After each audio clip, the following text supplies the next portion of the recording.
perfect, nothing to rearrange.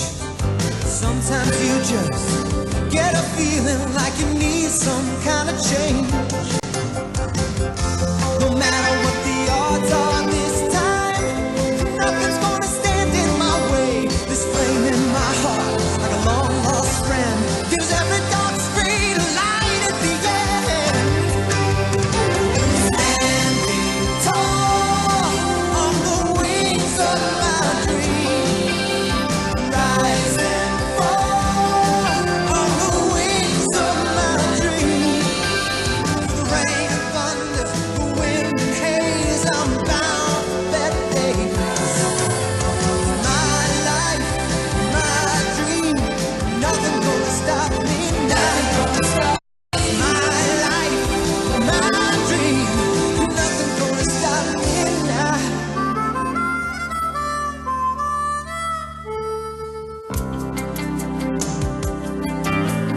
Nothing gonna stop me now.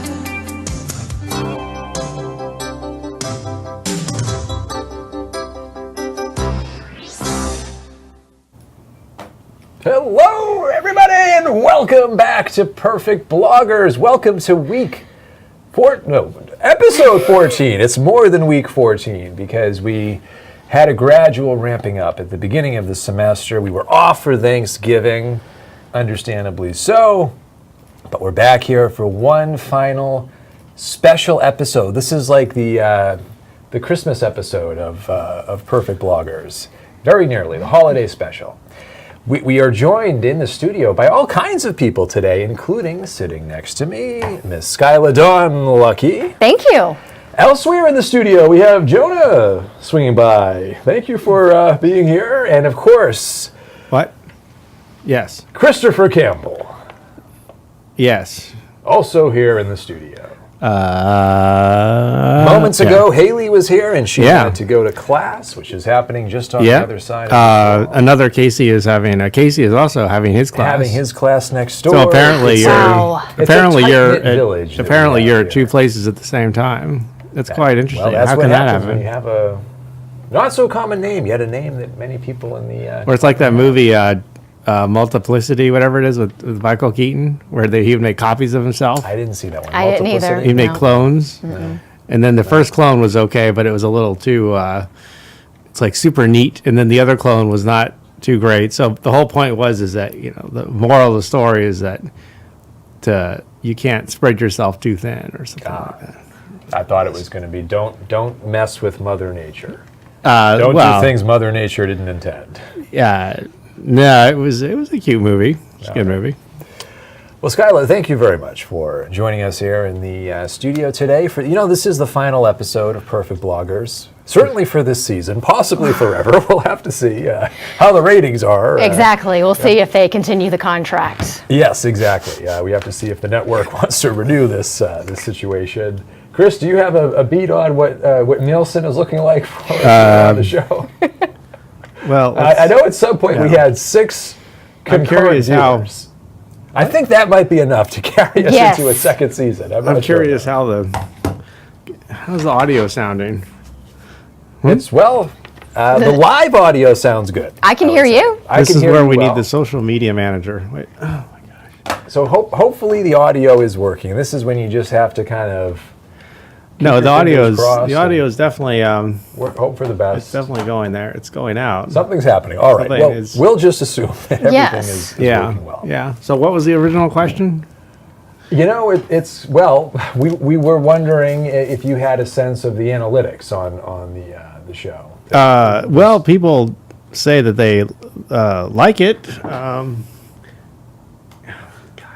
All right. No. I did talk to some people, and it's so funny. All these headphones, millions of headphones. We really need to get a camera trained on you next time. Can we make that happen? Because I would say this is worth putting on camera. I would say so, yeah. And by this, I don't mean, I mean the whole situation happening. As opposed to just a silhouette? As opposed to just the silhouette, yes. The silhouette was fine for season 1, Well, but for season 2, okay, we need something new. Okay, well, as long as I can wear a costume. Well, As long as it's not a clown costume. No, I don't. Clowns are scary. I don't like Okay, clowns. all right. So, we've had too yeah. many clowns this season. Oh, yes. Yes, yes. No, yeah, that would be interesting. No, but I did talk to some people, and they You did talk to people, all they right? did And talk these to people. Were these reliable sources, or Yes, yes, they did say that they liked it, that they found it interesting. okay? So, yeah, it was. They liked the guests, so it was good. All right, I think good. So actually, some yeah. encouraging words. Yes, yes. Well- now that was one person. Oh, that was One well, person. no, All right. I mean- I thought these were a few. So one person. All right. Well, that's a start. But they're not really. No one's going to say they don't like it. At the same time, True. Well, the mean- reason that we're lingering a little bit on the traffic is because a theme for us as we wind things down is traffic and analytics and putting on that marketing hat as bloggers. You know, Skylar, so this is Intro to Blogging, as you well know. And one of the themes that we've gotten into this semester is how if you're going to be a blogger, you have to wear all of these different hats. You've got to be the writer, and in some cases the designer, the technical person, the marketer, the promoter, the idea generator. The list goes on and on. So as we wrap things up, we want to shift a little bit into the marketing and promotional side of things, and we have some really amazing tools at our disposal to track how things are going. But even before we get into that, it's worth thinking about what kind of content resonates with people, because it takes good content to not only have traffic, but to make an impact. And that's really what it's about in the end, right? I mean, anybody can throw together a cat video, for example, and, you know, maybe get that flash in the pan, all kinds of traffic because the cat was doing something really weird and unusual, and then people forget about it, and it doesn't have a lasting impact. But what about the stuff that gets traction, gets some numbers behind it, and actually means something? That's what I think we really want to focus on. And it just so happens that just this week, you published something, not on a blog per se, but on a website that's running WordPress that some may consider a blog, that has gotten a lot of traffic and also has some real substance and some real meaning to it. And what I thought we could do in our final episode here is, since we have the privilege of having you in the studio, is we can get a little bit of a behind-the-scenes view on this article and how you wrote it and what's happened on the traffic front and, Okay. and what you've seen in terms of people sharing it and promoting it, and what lessons we might be able to draw from that as bloggers, as content creators, and as journalists and communicators. Yeah, absolutely. So let me ask you first of all to tell us a little bit about the article that you published, which is titled "Gaslight Reboot: My Experience with Sexual Harassment as a Member of the U.S. Coast Guard." Well, it started as a comment that a post that I put on Facebook. And it was about me standing up to sexual harassment. And the editor-in-chief of the Digital Connect here at USF St. Pete, she saw that and she goes, "Hey, I saw your post on Facebook. Would you mind writing about your story?" And so I said, absolutely. I've been waiting for this moment since 2010, since I got out of the Coast Guard. So the post went up on Facebook a couple weeks ago? Yes. So fairly recently. Yes. And so you made some reference to your personal experience, but maybe not with much detail. Yeah, not with much detail. But you did indicate that you had a personal experience with the Coast Guard. Yes, I did. Specifically in the post. And so Haley saw it, who's also a student here in the journalism department, and as you said, editor-in-chief of USFSP Connect. Yes. And that started the whole thing. So Facebook kind of was a connection point Yes. between the two of you. And so then how did the writing process go? Did you just start writing it right away, or? Well, actually, no, I did not, because I knew that it was going to take a lot of emotion. It was going to involve me revisiting a very traumatic time in my life. So I had to prepare myself. And I'm a grad student here at USF St. Pete. I'm also getting ready to graduate. I'm walking in less than 2 weeks.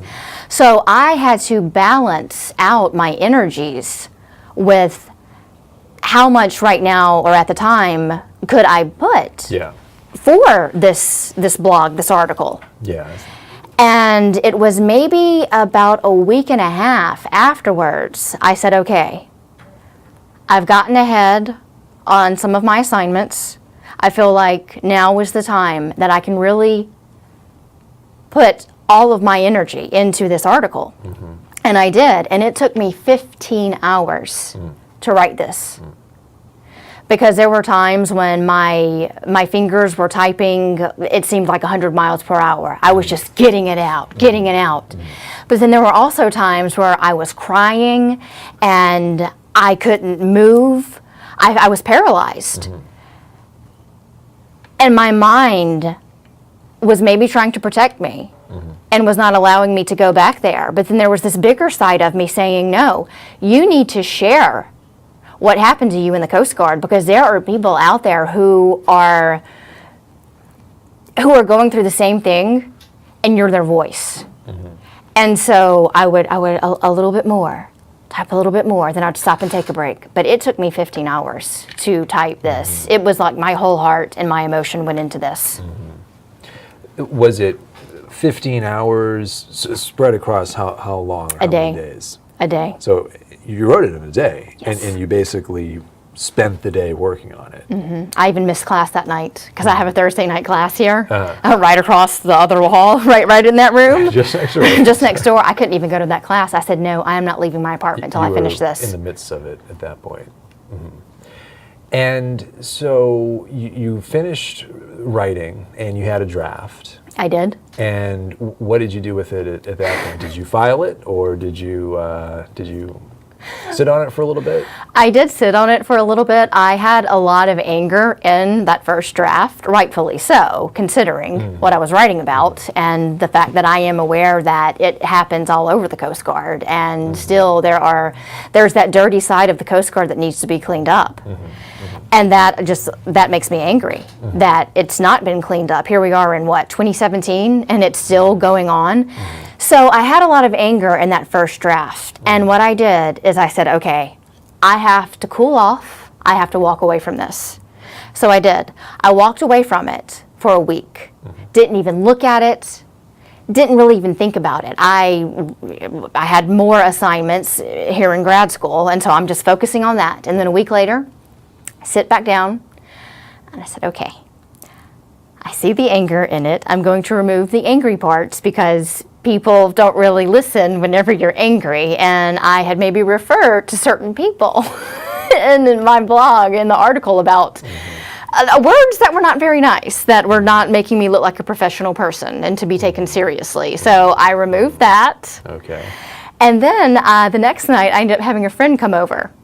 And I said, okay, I need for you to read this. And if you're seeing any, emotional editing, maybe help me emotionally edit it. And she did see some places that needed some emotional calming down. Okay. And she helped me emotionally calm it down. And then I'm like, okay, it's ready to go. And I put the pictures that showed me in the Coast Guard. And also pictures of transition of when I got out of the Coast Guard. I actually came here to USF St. Pete and went undergrad when I was an undergrad. I went on with my life, and I showed pictures of that, and worked in radio, showed pictures of that. And then I sent it off to Haley, editor-in-chief here, and then she says, wow, I really like the article. It's powerful. And she goes, I'm sending it back, though, because there are some places that I marked that need some commas. Okay. Here and there. Comma placement. Yeah, yes. but as far as like taking anything out, any of the parts, she kept everything in. Okay. Yeah. And as I understand it, it's structured as a 4-part series. At this point, the first 2 parts have been posted, and then there's a follow-up coming tomorrow. Tomorrow, yes, the final 2 parts will be posted tomorrow. And can you talk a little bit about the thought process behind splitting it up? 2 Yeah. posts, 4 different parts. Well, Haley, she reached out to me and she says, this is a really long piece. And she says, understandably so. How many words was the draft that you submitted to Haley? Oh my goodness, I don't even know. It was a lot. Yeah, it was a lot. I don't even remember actually at this point. But she said we can either shorten the article and put it as one piece, or she says we can put it into different parts. And I said, well, I don't want to shorten it or take any of the parts out at all. I said, I want for this story to be told in full. And so she goes, okay, well, how about this? I'll publish the first 2 parts on, it was yesterday. That was Tuesday. And then she goes, we'll post the other last 2 parts on Thursday. How's that? I said, perfect. And I think, and especially the cliffhanger that we decided to, did you see the cliffhanger part down there? Yes, Yeah. So people are, I can't wait. And that's the feedback I'm getting so far. People are saying, oh my God, share this article. I've seen it posted on other people's pages, and people are saying, oh my God, send me the second part of this article. Yeah, so really building up some anticipation to see how the story ends, to see that conclusion. Correct. Yeah. So clearly there were parts of the process that were difficult to work through. And it seems like this was the first time that you had, at least in writing, gone back to this experience in your life and really kind of recounted it and gotten it out onto the page. Was there ever a point where you kind of had some doubt about whether you wanted to put this out there at all, where you thought, maybe it's not such a good idea to share this story? Or were you always certain that was the thing Always to do? certain. I've been certain since 2010. I was just waiting for that right moment, and this was the moment. And do you feel like your story is connected to other stories? I mean, clearly this is part of a national conversation that we're having right now. I mean, even just today, 2 more high-profile people being fired for some really disturbing allegations that are being put forth. And so, there's situations in Hollywood and politics. And now you're providing your perspective on the Coast Guard. From your vantage point, is what's happening in the Coast Guard part of this larger story that's unfolding? In getting it out, yes. I have always wanted to get this article out. But if 5 years ago, if I'd written this, nobody would have paid much attention to it. But now that all of these women are coming forward, not necessarily in the Coast Guard, but in the Hollywood industry, the news reporters, CBS and all of that, it's now opening the way for other women in other industries, or military organizations especially, to come forward.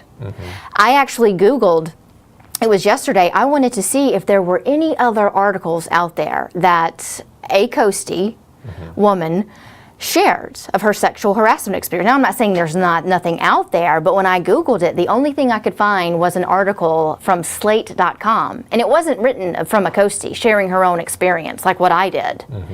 It was a statistics kind of thing. It was just a Slate author basing it all on some statistics, and she interviewed this girl who there wasn't even a picture of her or anything. It didn't really speak. And that's another thing why my blog, I mean, look, my piece right there has me graduating basic training. And I start off talking about my love for the Coast Guard. Another of my company, one of me archery right there, radio, so it's really telling, these pictures are help telling the story of, wow, she really was there in the Coast Guard. She's not just making this up, and it helps them see more of the picture. Yeah, a much more personal account of the situation. Would you like me to switch to the computer screen? Oh, sure. Yeah, yes, absolutely. Let's do that. Thank Yeah. you. We'll show Okay. a little preview here. Right. There it goes. All right. So there we are. There I am in my radio days in Tampa. Yeah. That was after the Coast Guard. Okay. And then going up there I am. See the person with the glasses right there, the little birth control glasses? That's me. There you are. Yeah, I'm graduating from recruit to seaman. It's a very proud moment. And for viewers here who may not be familiar, explain to us the first part of the title, Gaslight reboot. What is that all about? Well, there was this old movie called Gaslight. And basically, that's why I put reboot, Gaslight Reboot. There's this old movie where this husband is he's doing all these wrong things to his wife, and he's trying to look like the good guy and make her feel like she's going crazy. And that's where the term gaslight comes from, actually, from this movie. And so there were times in the Coast Guard that they were making me feel crazy. Because here I was I was standing up to these guys. But I was the only person at this station standing up. Nobody had my back at Coast Guard Station Yankeetown, which is in Yankeetown, Florida. And that's about 45 minutes west of Ocala on the Nature Coast. That's where Yankeetown is. So there were times where I felt like, wow, they're gaslighting me. Like I was the crazy one for trying to for standing up, and all these other people were not doing anything. They were not taking up for me. They saw what was happening, but they were looking the other way. Yeah. So they were kind of defining your reality for you. And we were talking a little bit before we went on the air, and you were saying that you felt fairly certain that your experience at Yankeetown isn't unique to Yankeetown, that there is a broader problem with the way that the Coast Guard is structured. Could you talk a little more about that and why you feel like your experience is one that others maybe around the country are having? Oh, absolutely. Well, in a situation at a small boat station like Coast Guard Station Yankeetown, you have a small unit out there, and there's not really a lot of protection. Yankeetown is in the middle of nowhere, Florida. It's this little bitty building that you and maybe 20 other shipmates are in. And if something happens, you can't run to an officer or be protected by an officer, perhaps, because they're at a higher standing than enlisted are. At a small boat station, you have nothing but enlisted. And so you get these people, when they start getting to E4 rank, E5, E6, well, they start to get that little bit of power and it goes to their head. And so then they start taking advantage of shipmates. They start taking it's horrific. This is the most traumatic experience I've ever had in my life, and it was at a small boat station. Now see, I eventually was lucky enough to be transferred right down the road from here. Literally right down the road. They might as well be our next door neighbor, is Coast Guard Sector St. Petersburg. Now over there you have officers.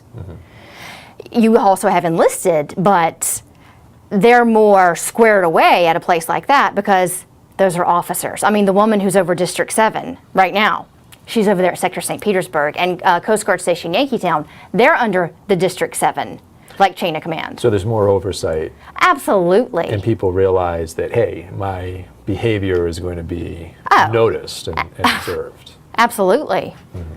Now, at a small boat station, though, and I've never been on a cutter, AKA ship. That's the term for, in the Coast Guard, they call them cutters.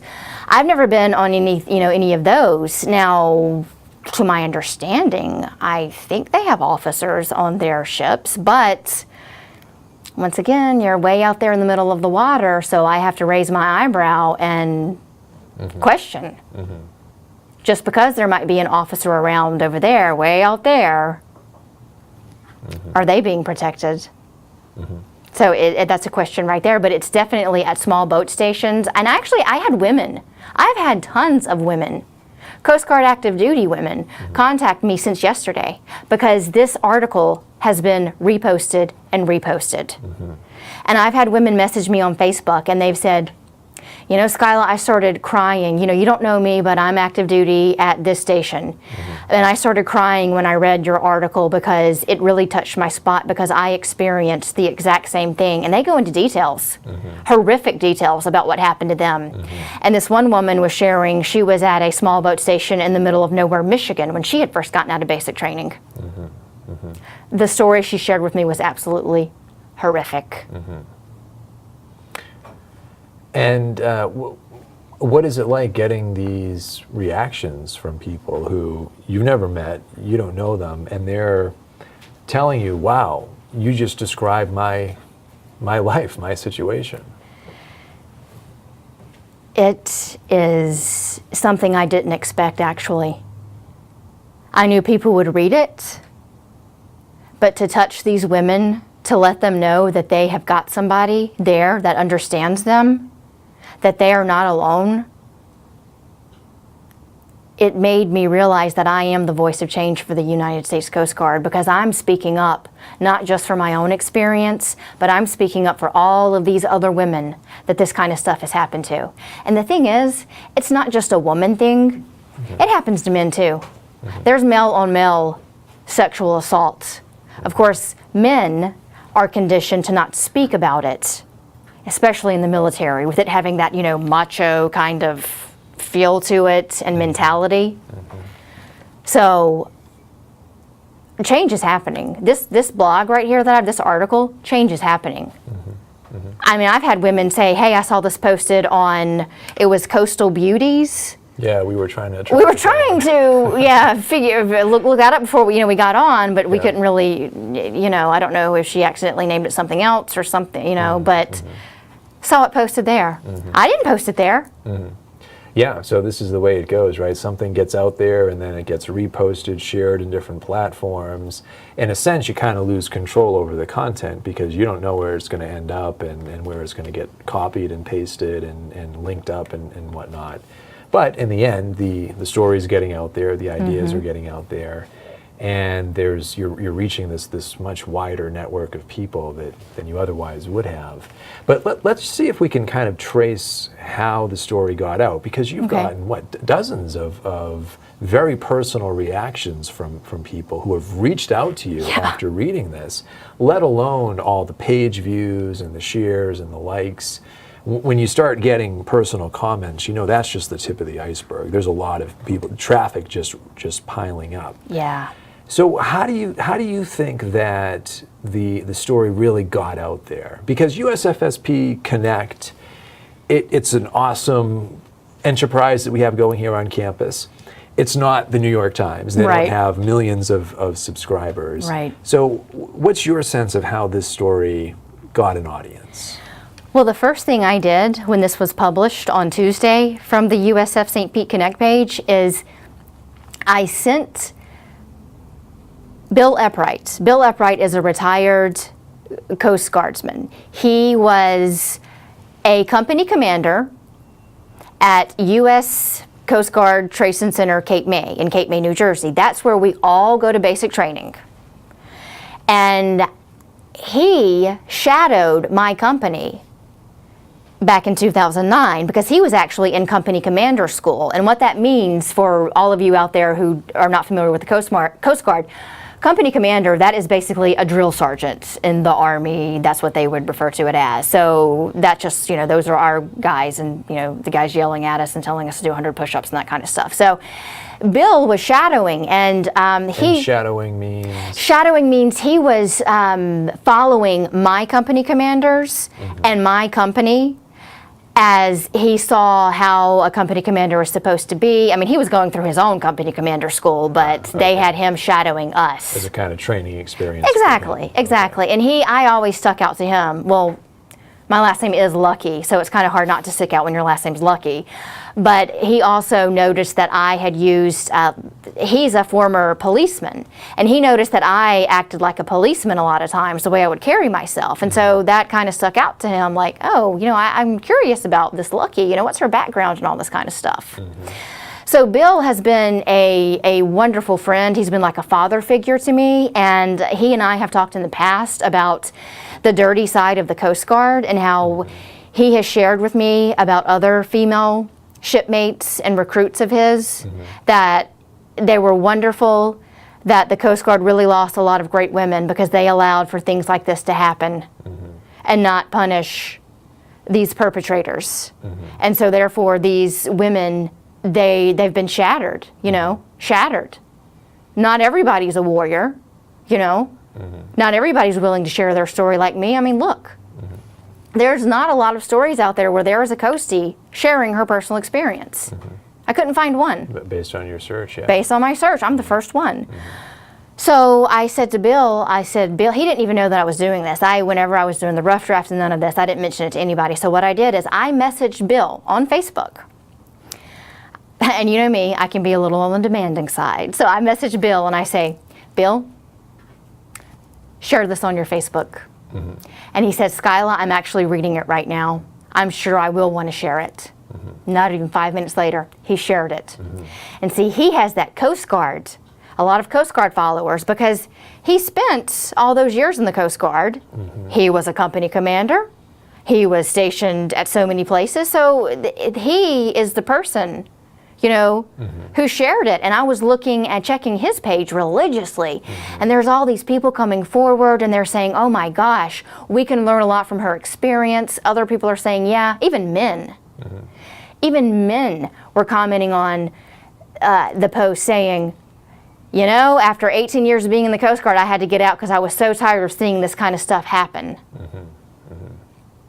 So it's really hit a soft spot or whatever you want to call it with a lot of people in the Coast Guard. Yeah. Yeah, it seems like the one reaction you haven't seen is surprise that this is going on.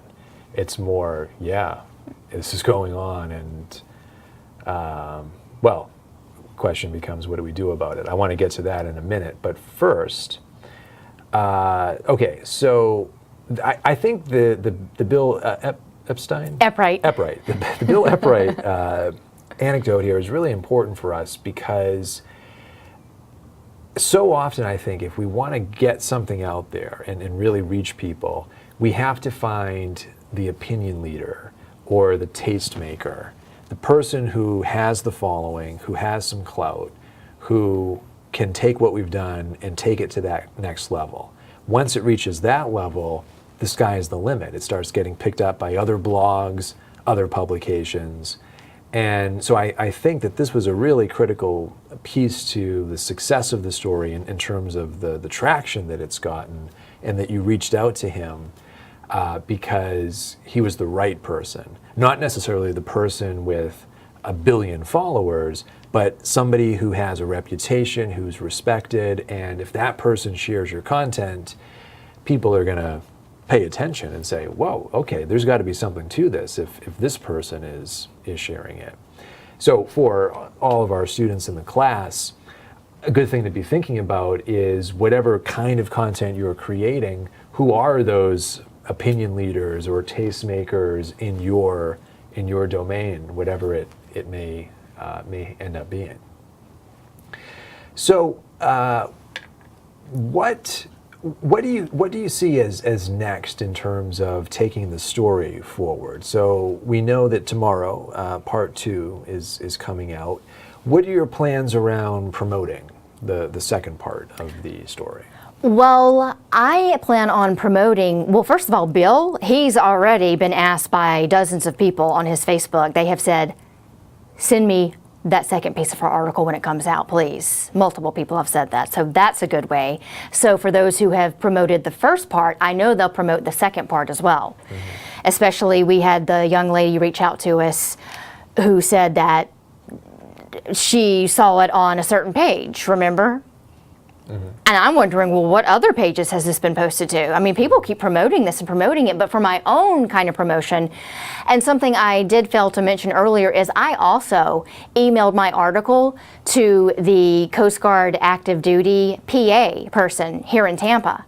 He and I have actually worked together because I'm in the Coast Guard Auxiliary, which is a volunteer branch of the United States Coast Guard. So I emailed it to him because he had heard my story before, and I just wanted to let him know, hey, this is what I'm doing. It's out there. I did change the names of these people. You know, I put pseudonyms for, obviously for protection, for my own protection, I guess you could say. And he called me this afternoon on his way from work, and he says, wow, Skyla, I got choked up even when I was reading that first part of your article, that first piece. He goes, I can't wait for the next piece. And he actually went into asking me some questions about are these certain people in here still serving in the Coast Guard? And I said, yes. I said, unfortunately, one of them who should not still be serving in the Coast Guard is. And he goes, what is his real name? And I told him the guy's real name, which I'm not going to say here. I said, and this is the pseudonym that I used for him. And I said, and this is where he is stationed right now. Coast Guard Investigative Services even has my article right now. Wow.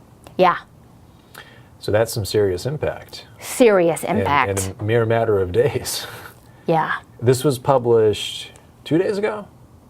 Yesterday. Yesterday. Published just yesterday. Wow. Okay, so part 2 is coming. And you had also mentioned the idea of posting this on Medium. Yes. Is that still in the mix? It is still in the mix. And the reason why is because I know that a lot of New York Times, a lot of the big newspapers, they do go to Medium. And if I could get the editors on Medium to promote this whenever they pick out the special pieces, as such as, oh, this really needs to be highlighted. I really firmly believe that my piece will be highlighted on Medium. And I want to also, there's this organization called the Concerned Veterans for America. I'm friends with the director of the chapter over in Tampa. Okay. And I had spoken to another friend of mine who works for Concerned Veterans of America, and they promote stuff like this. And I said, and she goes, once the next part of your article is published, she goes, reach out to Rick Disney, he's a friend of mine, and have him put your whole piece out there. She goes, because the DOD also reads, we're aware that they read our website and our articles and stuff like that, the Department of Defense and everything. Defense, yeah. Boom. So let's take a quick look at some basic ways of kind of tracking your story and, Okay. and where it's ended up and how people have shared it. These are techniques that anybody could use if you've got a blog post that you've put up and it's gotten some traction, but you want to see, well, exactly how are people sharing it. And of course, so much of the sharing happens on the social platforms, Facebook and Twitter being two of the primary ones in terms of sharing blog content and news stories. So if we could switch over to the laptop, here we go. So here's our story backup, and let's go ahead and just fire up a Twitter page here for a moment. And actually, let's go over to here and do it in Chrome. All right. So what we can do is search Twitter for the article. And we can do it two ways. We can search for the headline, and we can also search for the URL of the article. Those might turn up different things depending on how we look for it. So let's take the URL here and just punch it into the Twitter search box and go ahead and search for it. And okay, so here's somebody who shared it and hashtagged it in different ways and mentions Veterans Health and Department of Veteran Affairs. Oh, wow. She even tagged the U.S. Coast Guard in it. Go, girl. And the U.S. Coast Guard themselves. Look yes. at that. Oh, man.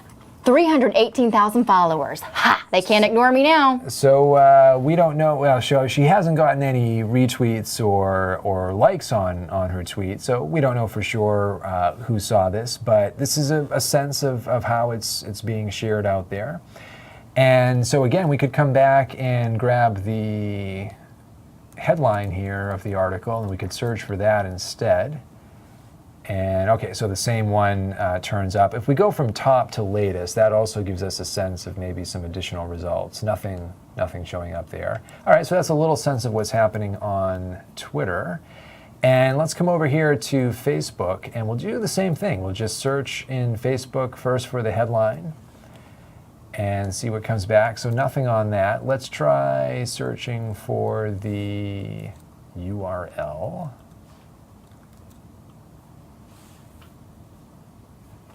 Nope, nothing on that either.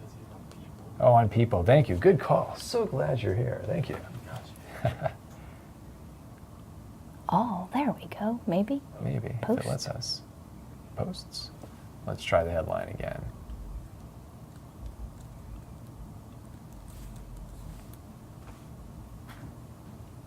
There we go. Oh, and there were your shares there on the story. And of course, from there we can track the reactions and whatnot. The other thing that we could do that could be interesting is to see if anybody has republished some of the story. A little trick there is if we grab just the first line or two and we copy that part, and then we head over to our Google search here and we do a quoted search for that phrase, we can see if any results turn up. Now, in this case, no results are found. Now, that would suggest that even that USFSP Connect story isn't being picked up by Google just yet. And that could be because it was published so recently, so it hasn't Correct. been spidered by Google. But these are things that we could continue to do, and we could take a look as the second part comes out and just have a sense of where the story is being posted and how it's being shared. Medium is an interesting idea to think about, and for anyone listening who's not too familiar, Medium is sort of like WordPress. It's a blogging platform. You can publish any content directly on Medium after you've set up an account. And one thing that's a little different about Medium is it's also kind of this community, and so certain posts can get liked and flagged and curated by Medium editors, and they can get a lot of play. And there have been some really high-profile, influential posts that started on Medium and went on to have the same kind of impact that it seems like this story is beginning to have as well. So that would be an interesting follow-up also. And I can imagine all kinds of follow-up possibilities, actually, as you get more feedback from people reading the story and think about ways of maybe capturing some of their experiences and putting it into a broader spectrum. But to come back to the topic and this idea of enacting some change in the Coast Guard, which I feel like is really, maybe in the end, what's really motivating you to put the effort into getting the story out there. What kind of change do you think needs to happen? In the Coast Guard, I think that the kind of change that needs to start to happen is if one shipmate sees another shipmate doing something terribly to another shipmate, he or she needs to walk over to that shipmate and say, "Hey man, I saw you talking to whoever, saying that. You don't really need to be doing that, okay? Just to let that person know, I'm watching you, and I'm taking up for her or him, letting them know that I'm going to do what's right." See, the thing is, the Coast Guard, they train them. They have sexual harassment training. They have sexual assault training. They have all of that. But as far as holding each other, like to that degree of taking up for each other, they don't do that. It's like a good old boy system they have there instead. It is alive and well in the United States Coast Guard. So these people who are responsible for allowing this good old boy system to take place in the Coast Guard, they need to start speaking up and say, this is not going to be tolerated anymore. So I'm hoping that my article, it encourages people now to speak up in the Coast Guard because they need to. They need to. They need that encouragement. And that's what they're getting with this article, and from my voice, that's what they're getting. So they'll know that they are not alone. Now, Mr. Campbell, we've been neglecting your presence for the better part of the hour here. That's because I've been trying to do too many things at one I hate when that time. happens, but what is your take on all of this? As you, My take? yeah, in terms of so we're talking about now. Chris has his own blogging plans. Yes. Big plans, in fact. Yes. Yeah, I actually, think- I've been, for the next semester, Yeah. I've been studying up on WordPress, watching lots of tutorials, and learning all about the Enfold theme, actually, which is the theme that will be used for the class next semester. I'm finding it's not as scary as I thought it would be. But then again, I tend to make things a little harder than they actually are a lot of times. So you're feeling like you have a good grip, though, on the technology. Because I've found that you really don't need to know. I mean, like coding. I mean, coding is important, I think, to learn and understand. But I know enough code now from taking your class when I was in grad school and just from listening and reviewing and doing all the other classes in this experience as the behind the scenes, that I feel like I have enough experience now with code to be able to handle it. But you really don't need. You can get by without, as long as you know basic code. You're set, essentially. So yes, but I do have. It's interesting, the whole experience with the military. I do have some other. I've never been in the military, but my stepfather was in the Air Force in Vietnam, and he was in the Air Force for 20 years. He retired as a major, and then my father, biological father, he was in the Army in Vietnam, and he was a public information officer. And interestingly, Skylar was talking about the good old boys club kind of a thing, and it's interesting because my father would tell me stories of things that he saw back in the 60s, which things that now would just be considered absolutely unheard of, and were now are illegal.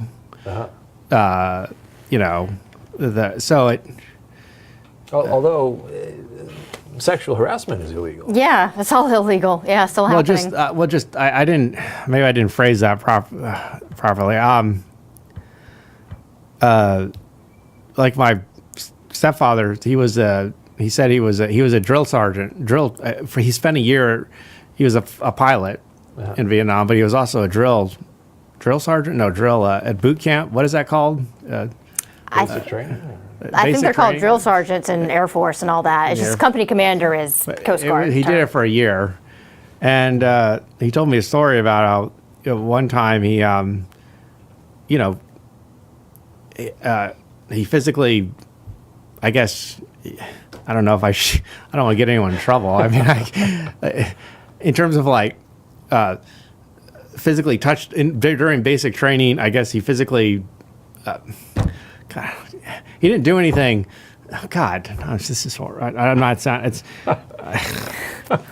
Well, it's all right. We don't have to go into. He the punched details, someone. but- Okay. Punched someone, not doing anything of Sexual, yeah, right? but he Just he punched punched somebody. someone. Okay. Right, All right. in basic training. Yeah. I guess because he got angry or whatever it was, and he told me that now now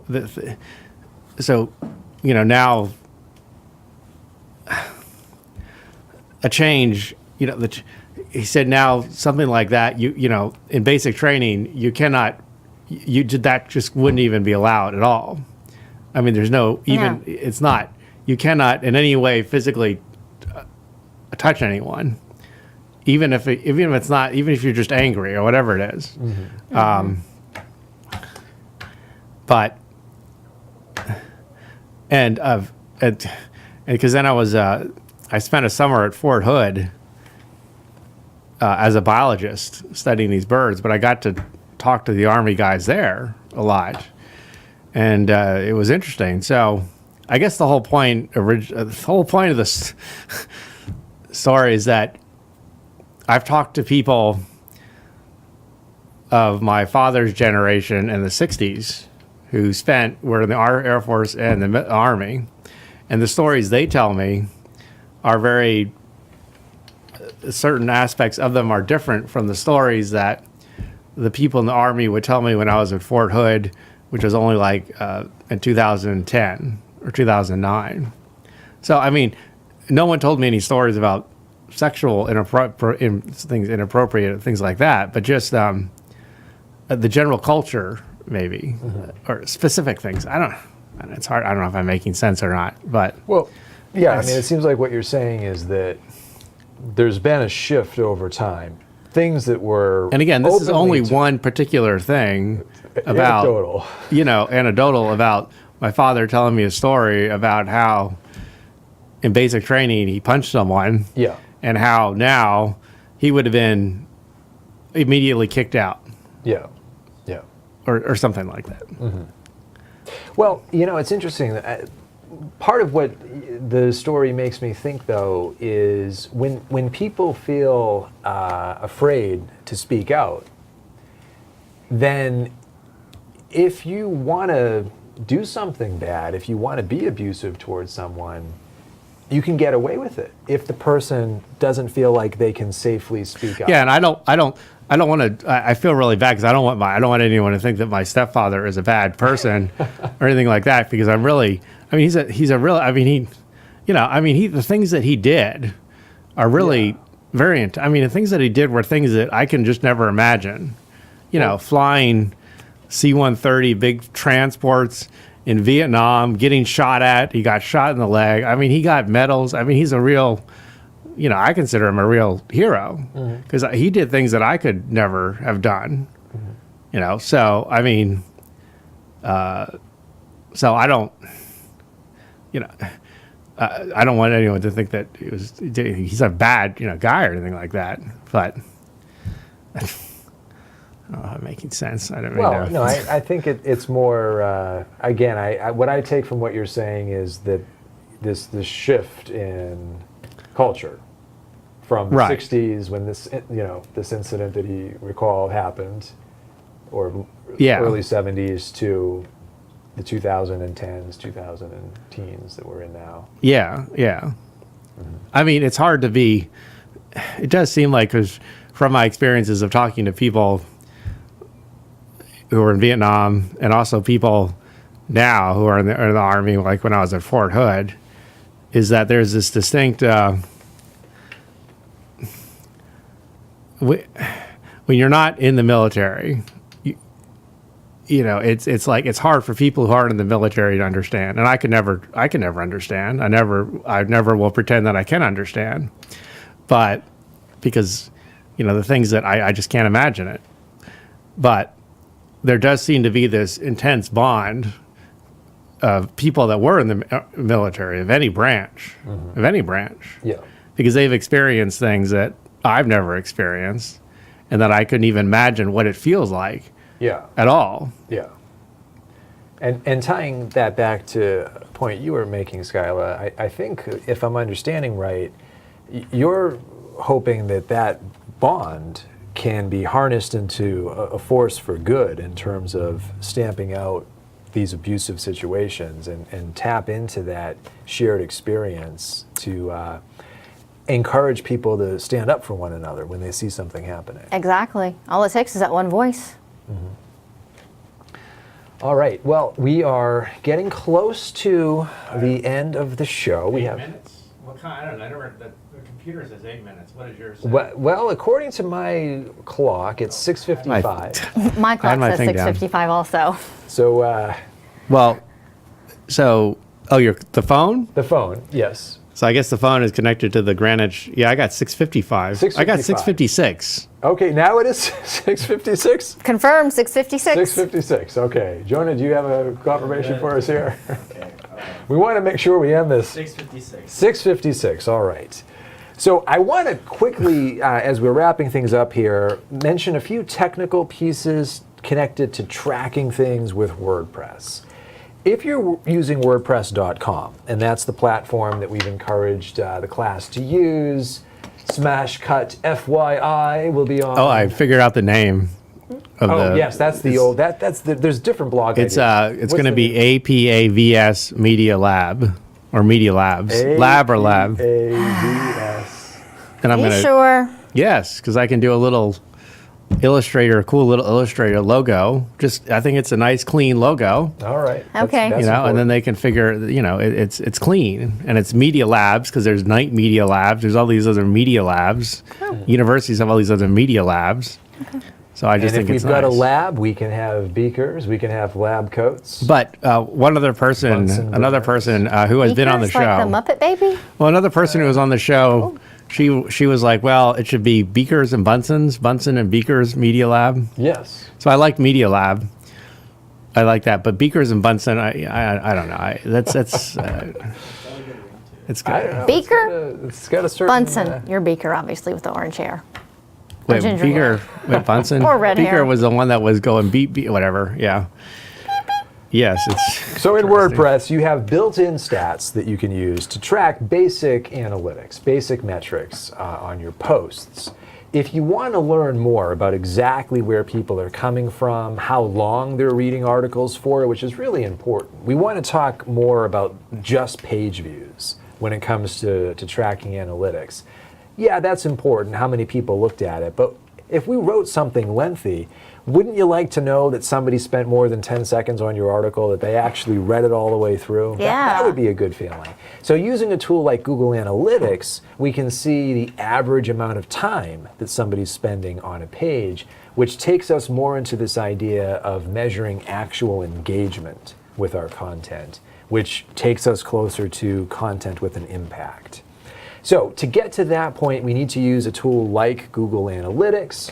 And to do that, we need to upgrade, unfortunately, from the basic WordPress to the WordPress business account, which allows you to install plugins. You can't do plugins on WordPress.com unless you upgrade, and you need a plugin installed in order to use Google Analytics. And Monster Insights is the best plugin to use if you want to use Google Analytics on your WordPress site. Now, if you're using WordPress.org, I believe you are actually on your domain. You've installed WordPress yourself, so you're not using WordPress.com.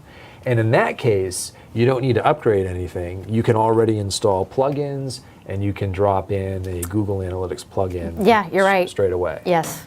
Do you think it's on like an Enfold theme that was purchased? Because the Enfold theme is the one that the university uses. Yeah, well, we could check. Sometimes themes, particularly premium themes Yeah, it's- like Infold, would It's have a very that nice built in. theme. It has a very nice advanced layout editor, Yeah, everything. it's a good question. I don't know offhand, but that's worth a look. yeah. Yeah. Now, but you're getting university space, or are you staying on WordPress.com? No, it's on digital journalism and design. In that case, the sky's the limit because The true puppet master set it up. Excellent. That would be the man who's not here right now. The one person who couldn't join us here, who Yes. typically is in the studio, but he couldn't. Yes. He had to dash. He is we're working from home today. Well, on that note, let's see. It is. Oh, So, All question- right. 7 o'clock. the question is always how do we end? 7 o'clock. It's always maybe awkward. just maybe a smooth cut to the perfect bloggers. Drawing us too close. Yes, please. That works. Well. And- Skylar, thanks for coming in today. Yes, thank you for having me. Appreciate your time. Okay, so hold on. I'm going to cut and do a fade at the same time. Cut.